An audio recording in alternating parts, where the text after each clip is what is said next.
Good morning, children. Good morning, ma'am. Good morning, ma'am. Hope you're remembering what we covered in our previous class. Yes? You remember the name of the chapter also? Yes, ma'am. Quite a mouthful it is. What is the name of the chapter, Malavika? The chapter which we are dealing now? Morphology in flowering plants. Morphology of flowering plants. Under that, as I already told you, majority of the topics are deleted and you need to learn only about inflorescence and flower. And we were learning about the different features, different parts of a flower, and we even discussed about the different types of estivation.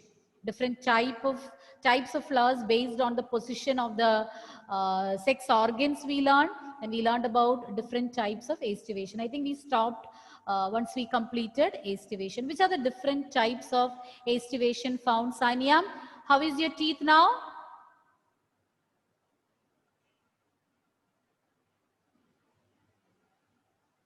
Your toothache is okay now? Better, ma'am. Okay. You'll be able to answer? Yes, ma'am. Which are the different types of estivation we learned? Imbricated, twisted, Twisted, imbricate, then vexillary, and valvate. valvate. What is meant by vexillary estivation? Michael, what is meant by vexillary estivation? Michael, are you there? After checking the answer only, you will unmute. Okay. Yes. And Michael, I can't see your face clearly. As if a shadow only I can see. A white background and only your shadow I can see. Is it because you don't want me to see you? Lighting problem. Then you should adjust or find out a place where your face will be properly lighted. I have an excuse because here the light got fused. Soon they'll repair. By next period, better light will be there. Okay, Michael. In It is there in vexillary, your book? It found out in the book? You checked and found out it is there in the book? Yes or no? the largest, yes. Without looking, I want the biggest answer. petal, Continue. The largest petal Yes. Largest overlaps petal. the two lateral. What do you call the largest petal? I don't know. This is something which I hate when you say I don't know. I didn't learn, you can say. That is better. Some input should be from your side also, no, Michael. I can only guide you, I can only help you, but some input you have to take some effort. How can you say I don't know? It was not taught? Was it not taught? You were busy preparing for today's revision test? Punya, just tell the answer, and after that I want Michael to repeat the answer. Yes, Punya. There are 5 petals. One is standard. Then there are 2 wings which are overlapped by the standard petal. Wait. What is special about standard petal? It is the biggest. It will be the biggest one. Then there are 2 wings which are overlapped by the standard petal. Okay. Then the 2 wings overlap 2 keels, which are the smallest. Very good. So there is one standard petal, 2 wings and 2 keels. And the standard is the largest one. They'll be overlapping the 2 lateral ones, that is wings. And then the wings will be in turn overlapping the 2 smallest ones, 2 anterior petals. You call it as keels. Yes, Michael? Over to the you. largest petal is called the standard one, and it overlaps standard the 2 wings, and the 2 wings overlap the 2 keels, the smallest petal. So the standard will be overlapping the wings. Wings will be in turn overlapping the keels. And what is meant by twisted estivation, Malavika? One petal overlaps the other one next to it, and so on. Okay, who was saying the answer? Who told just now? Yes, repeat, Malavika.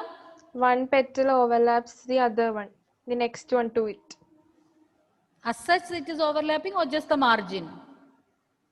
The margin of one petal will be overlapping the other one, and that is known as twisted estivation. And what is meant by imbricate estivation, Evelyn?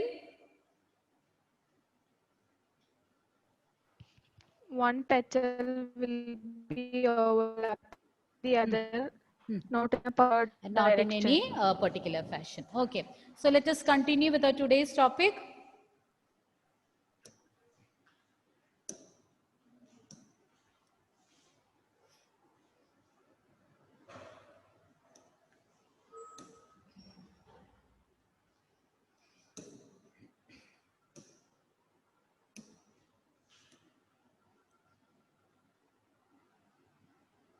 Okay. So we learn more about androecium. Already you know what is meant by androecium. Androecium is the male part of the flower. Androecium comprises of, it's Anther made up and of, filament. yes. Anther and filament together, what do you call? Stamen. Stamen. So androecium, it consists of stamens. And you can see the picture of a single stamen over there, and where you can find the anther as well as the filament.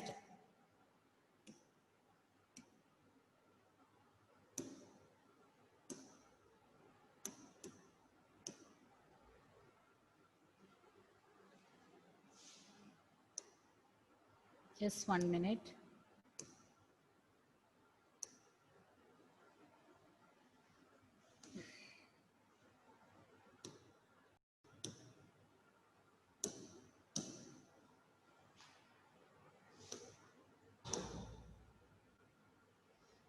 Now can you see? Yes, ma'am.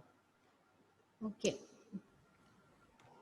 So this particular slide I will show like this because once it is slideshow is given, this particular one is not, we are not able to see. Can you see it very clearly, children? I'm very clear. Okay. Somewhat clear. Is it clear? Ma'am, it is clear. You can read it. Okay. It's readable. So here you can find the classification of stamens based on how they are getting attached. So stamens already you know, androecium comprises of stamen, and each stamen is having anther and filament, 2 parts. And based on how the stamens are attached, you can categorize it into different types. So let us start with the first one, epipetalous and epiphyllous. And epipetalous stamens means sometimes the stamen can get attached to the petals.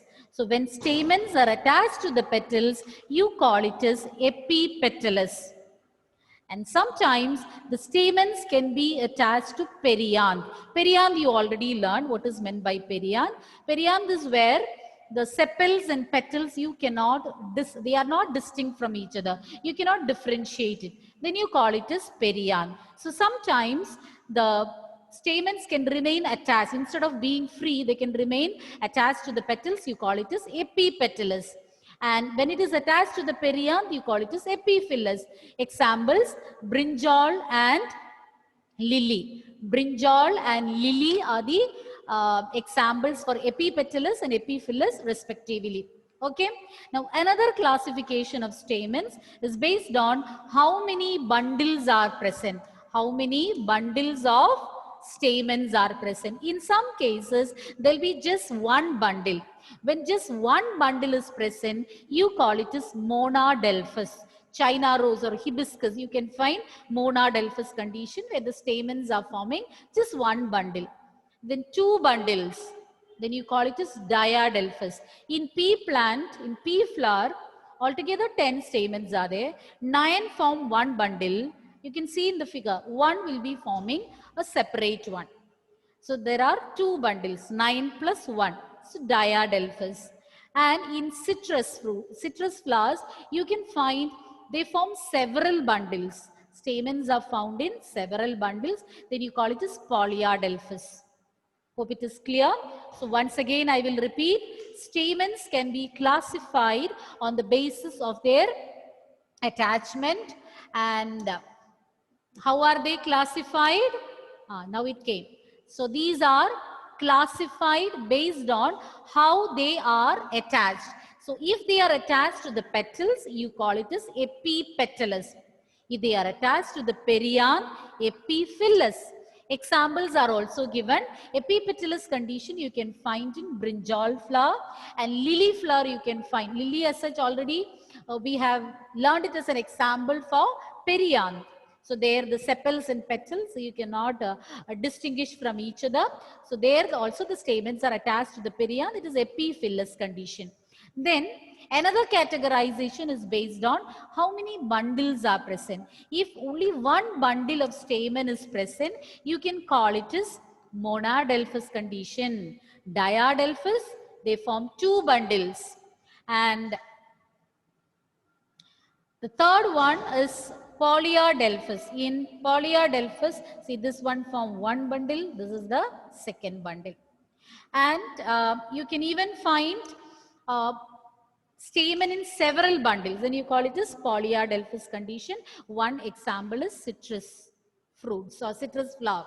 Okay, in citrus plants, the flowers are having many stamens which form different bundles. You call it as polyadelphous condition. And on the right hand side, you can see the picture of an anther, a cross section, a cut section of the anther containing pollen sac and pollen grains. You know that inside anther, normally it will be in a bilobed condition, 2 lobes. As you can see in the figure, anther will be having 2 lobes. And in each lobe, you can see 2 chambers. It's clear in the figure. See here. These are 2 lobes, lobe 1, lobe 2. And in each lobe, you can find 2 chambers. You call it as pollen sacs. And inside the pollen sacs, pollen grains will be there. And inside the pollen grains, you know, the male gametes are present. Okay. As such, andrecium consists of stamens, and each stamen has got 2 main parts. The bilobed structure, normally it is bilobed structure at the tip, you call it as anther, and the slender stalk-like structure, you call it as filament. And in each lobe of the anther, there will be 2 chambers, you call it as pollen sacs. And inside the pollen sac, pollen grains are present, and pollen grains carry male gametes. And then we learned about the categorization of stamens based on different criteria. Already you completed 2 criteria upon which we classified stamen. The first one is based on whether they are attached to other floral parts or not. If they are attached to the petals, it is epipetalous stamen, and if they are attached to the perianth, it is epiphyllous stamen. And depending upon the number of bundles also, you can classify it into monadelphous, then diadelphous, and polyadelphous. And monadelphous, 1 bundle, diadelphous, 2 bundles, polyadelphous, many bundles.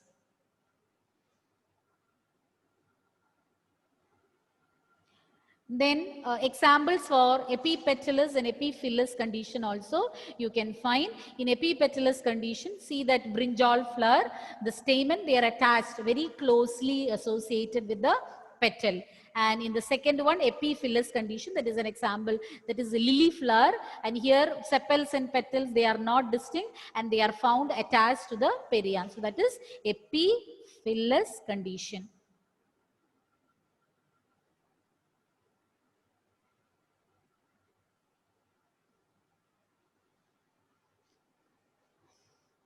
And one more thing which we did not discuss in the previous slide, that was sometimes the stamens can be in the free condition or they can be in the united condition. So you can see the picture over here, polyandrous flower. See the second figure on the right hand side, polyandrous flower, lotus, synandrous flower, China rose. So what you find, the difference between these 2 stamens, this is third criteria for classifying stamens. So in polyandrous flower, what you find is, sorry, I'll move to the previous slide.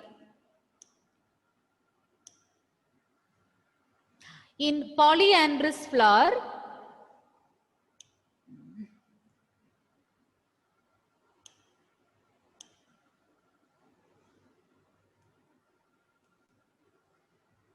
okay, in polyandrous flower, these will be free. The stamens will be free. In polyandrous condition, the stamens will be free, means each one will be separate. Whereas they can form, they all can be joined together. They can be united. So in that condition, you call it a synandrous condition. Polyandrous and synandrous condition. So polyandrous condition of stamens means the stamens will be free. They are not fused, they are not united. And they can be, when they are united and forming bundles, you call it a synandrous condition. I'll repeat once again. We learned about the classification of stamens. The first criteria for classifying was based on whether they are attached to other floral parts. If they are attached to the petals, you call it as epipetalous. And if they are attached to the perianth, you call it as epiphyllous. And then the second one, we learned that they can be found in bundles. If they are found in one bundle, monadelphous, two bundles, diadelphous, three bundles, polyadelphous. Okay, but the main categorization is based on whether the stamens are free or united. Sometimes these stamens will not form any bundle, they'll be free. Then you call it as polyandrous. But sometimes these stamens will form bundles. Then you call it as synandrous condition. And when they are in the synandrous condition, they can form, already I told you that they'll be united. They'll be joining and forming some bundles, fused together. So there it can be monadelphous, diadelphous or polyadelphous. So under synandrous, actually these three subdivisions come: monadelphous, diadelphous and polyadelphous. Is it clear? Any clarification needed? No, ma'am. No. So pictures of polyandrous, see here, all the they are not forming any bundles. They are just individually, or they are free from each other. They are not forming a bundle. But in the second figure, you can see China rose, which is synandrous. They are forming a single bundle. So it can be single bundle, two bundle or many bundles. Okay, children? Is that Ma'am, clear? what is the spelling of synandrous? SYN, ANDROUS. It's there in the picture. Oh, okay. Syngamy means fusion. Now remember that. Syngamy means fusion. So synandrous means they're fused together. The stamens are fused together or united. Okay. Stamens can be either polyandrous, which means free, or they can be fused together. When they are fused together, you call it a synandrous. And synandrous condition, they can form bundles. It can be one bundle, two bundle or many bundles. Now, andrecium, as we already discussed, is a male reproductive part. It consists of stamens, and each stamen is having two parts, filament and anther. And anther is usually bilobed. Already we mentioned all these points. Anther can be bilobed. Usually it comes in two lobes. You can see very clearly in the figure, and each lobe will be having two chambers. So altogether 4 chambers. So these chambers are known as pollen sacs. And it is inside these pollen sacs that pollen grains are present. And pollen grain, each pollen grain will carry a pair of male gametes. Okay. And sometimes the stamen will not produce the male gamete. They are sterile. In such a case, you call it a staminode. A sterile stamen is known as a staminode. Staminode is a sterile stamen. So normally, the stamen consists of 2 main parts, anther and filament. Filament is a stalk-like structure, whereas the lobed structure at the tip is known as anther, and it will be bilobed, and each lobe will be having 2 chambers, and each chamber you call it as pollen sac, and inside the pollen sac, pollen grains will be present.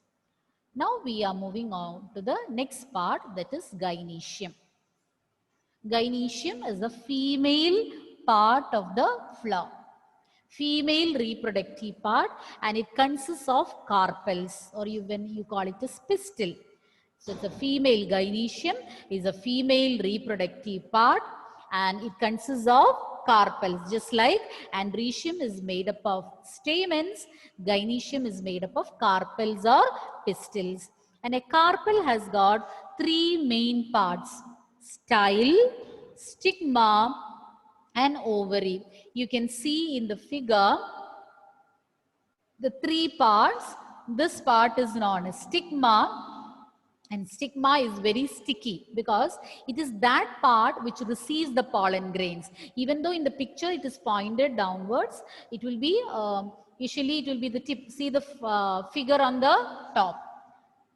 So this is a sticky region, sticky part of the plant, and it is sticky with a purpose because the pollen grains can get stuck over there and can result in pollination, which will finally lead to fertilization. And then there is an elongated part, you call it a style. Style will be connecting ovary with the stigma. And then there is a swollen basal part that is known as the ovary. So it is a swollen basal or flask shaped or swollen basal part. You call it as ovary, and style is attached to the ovary. Is it clear? So there are three main parts: style, stigma and ovary. Don't misunderstand by the order. It is not in the order of their position, order of their how they are where they are located. It starts with stigma. Stigma is a sticky part and it is the receptive surface of the pollen grains. So pollen grains fall on the stigma and which will lead to fertilization, may or may not lead to fertilization. And then stigma leads into a style. Style connects stigma to the ovary, and ovary is the enlarged basal part, and it is inside that you can find ovules. Inside the ovary, ovules are present. Each ovary, inside each ovary, ovules are present, and the number of ovules, it's not fixed. It can be one to many. So depending upon the type of plant, the number of ovules present in each ovary can be different. And the ovules present inside the ovary, they are attached to a cushion-like region. There is a cushion-like structure. You call it as placenta. A cushion-like part, you call, just like human beings also have placenta. In 10th standard, you have learned a lot about placenta, the tissue which connects the fetus with the mother, and it is through the placenta that nutrients, gases, etc. get exchanged. Hope you are remembering what you learned in class 10. And here the placenta is meant for the attachment of ovules. So inside the ovary, there is a cushion-like structure. You call it as placenta, and it is to this placenta that the ovules are attached. And once fertilization is over, the ovules will transform into seeds and ovary will become the fruit. Once fertilization happens, ovary will change into fruit and ovule will become seed. Is that clear? So whatever we have covered. So we started with androecium. Androecium consists of stamens, and each stamen is having two parts. Which are those two parts, Gayatri? Two parts of stamen. Anther and filament. Anther and filament. Anther is usually bilobe, and inside each lobe there will be two chambers. What do you call those chambers, Naureen? Pollen sacs, What is inside pollen sac? pollen grains, Pollen grains. What do pollen grains carry? male gametes. Male gametes. So we learned about different criteria for classifying stamen. So which are they? Just tell me about one classification. Nevin? Sam? Tell me about a method of classifying stamens. Like Based on the mode of attachment. based on, you mean like the dye thing, all this, like one? Based on the mode of attachment, how do you classify stamens? Two classification or two terms we learned under that. Two subdivisions based on the mode of attachment. Nevin? Are you talking about like the male and the female one? The male as No. No, that's not. Nia, can you help him? Nia? Epipetalous, Epipetalous and epipetalous, epiphyllous. Epiphyllous. Epiphyllous and epipetalous. Now, Nevin, do you remember that we learned this? I was not there in the last class. I read the thing, but I Last class. Yes, ma'am, Navin? I asked Steffi for notes. Huh? I asked Steffi for notes. This class, no, Nevin, you were present. No, you are present now. Yes. When did we learn this? But When did we learn about this? Today only we learned. Huh? Dementia, amnesia. I'm getting, there's like a lot We of learned it today only, no children. No, is my problem. I need to check out. Now only we learned. No, Nandana. When did we learn about epipetalus and epiphyllus? Today, ma'am. Today only. So I am okay. I was, ma'am, sorry. I was Ma'am, thinking. a lot of You're the- going to get a chance. Wait, listen to Nandana's answer. Divya, ma'am. Oh, yes. Ma'am, could you explain those two, free or united? That thing. Repeat once again. Free or united, polyandrous, synandrous. That I will repeat. But you tell me this classification. Difference between epipetalus and epiphyllus. Epipetalus is when the stamen is attached to the petal, Yes. and epiphyllus is when the stamen is attached to the Very petal. good. Okay, Nevin will repeat it. Epipetalus is when the stamen is attached to the stamen. Epipetalus. So stamens are attached to? The stamen. Stamen is a pistil. Clearly hear the term. Petals. Epipetalus. Petals. Stamens attached to Petals. petals. Epiphyllus. Filament. Nevin attached to perianth. Epiphyllus. Oh, you went for the term phyllis. Attached to perianth. Repeat both. Epiphyllus. It is Means? like Means? period. Repeat. Epiphyllus, period thing. Okay. That Perianth thing means what? I didn't understand. Say it in a sentence. What do you mean by epiphyllus stamen? it is. You might be thinking it now, is with I the am perianth. trapped. Huh? No, trapped. Yes.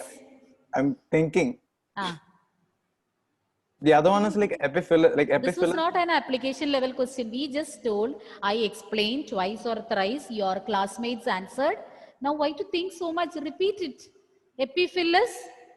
Epiphyllus Today is attached your to- day, I think, Devin. No. Epiphyllus is attached to the period. What is attached? That thing. What is that thing? What is that thing, Anthony? Anthony? Which word is struggling to say?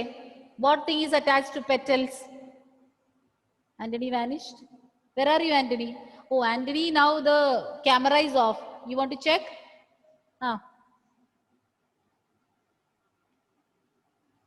I read it stamen. Right. Anthony is in deep thought. He has to. Ma'am, check. Wait. 1 minute, Navin. I'll come back to you. Anthony, you're saying something? Anthony, today itself, tell your parents and repair your microphone. I want you to respond freely in the class. We cannot blame the microphone every day. Once or twice, I'll give you excuse. The next day when you come, don't give the excuse of your microphone. I cannot hear anything. Okay, don't think you're saved. Next class, definitely I'll ask. Yes, Navin, over to you. Repeat the sentence. The stamen is attached to the period. Perianth. Then you call it as? When answer you say, question you will forget. When question I ask, answer you will forget. Epi? Names. Nevin? I'll study. Epiphyllus. Okay, epiphyllus. Epiphyllus. The period thing is And attached. epipetalus when it is attached to, when stamens are attached to petals. And Nandana, you had a doubt. Oh, Anthony, good. Good, Anthony. But I want you to respond directly rather than using the chat box. So try to rectify it soon. And some of you have turned the videos off. I'm reminding you again, turn it on. And coming back to Nandana's doubt, this was one classification for stamens. We can even classify it based on whether they are united, whether the stamens are united or whether they are free. When they are free, you call it as polyandrous. And when they are fused, you call it a synandrous. Syngamy is fusion. So remember that. Okay. Synandrous means stamens will be fused. Polyandrous stamens will be free. And the synandrous one, you can further categorize into 3 types.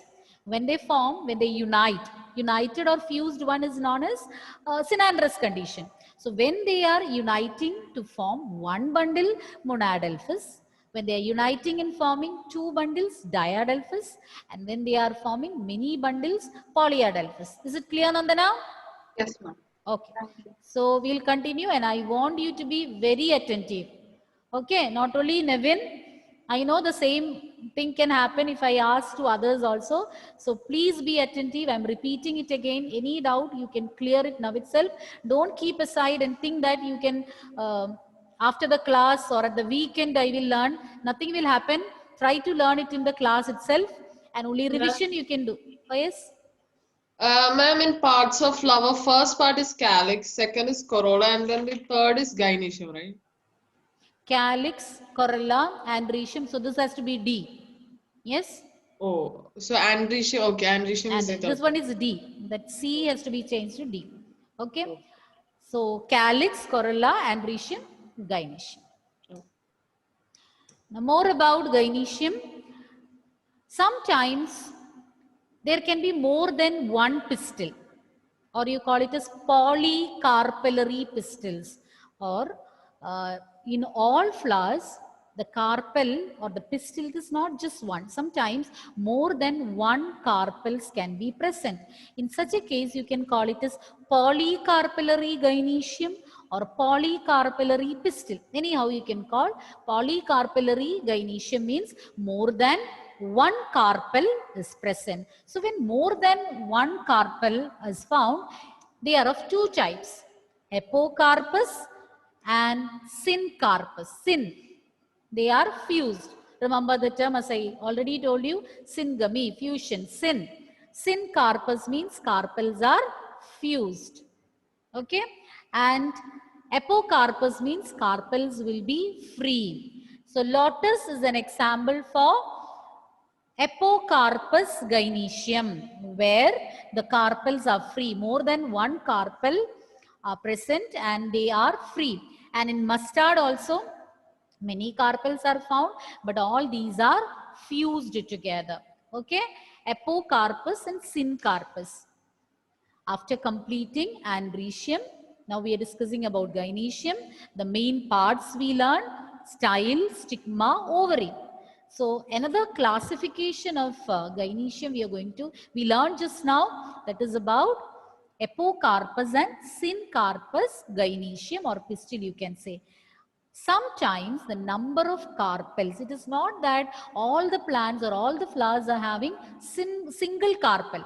Sometimes more than one carpels will be found. So in that case, you call it as polycarpellary pistil or polycarpellary. Poly means many. Polycarpellary gynoecium. And if it is polycarpellary gynoecium, they can come in 2 variants, 2 types are there. It can be apocarpus or syncarpus. Apocarpus means the several carpels present will be free. They are not fused together. But sometimes these different carpels can fuse together. They can join together. Then you call it as syncarpus. Example, mustard and tomato. Any doubt? Any doubt? No. Okay. Next is about the arrangement of ovules in the ovary. So inside, you know, already we learned that inside the ovary, ovules are present. And where are they arranged? On a cushion-like structure, you call it as placenta. And based on the arrangement of ovules within the ovary, there are different types of placentation. Placentation means arrangement of ovules inside the ovary. Ovary consists of ovules, and arrangement of ovules inside the ovary, you call it as placentation. Based on how they are arranged, we have 5 types of placentation, starting with marginal, placental, axile, free central, and parietal. Once again, marginal, placental, axile, free central and parietal. These are the different types of placentation. Which are they? Parietal, free central, axile, placental and marginal.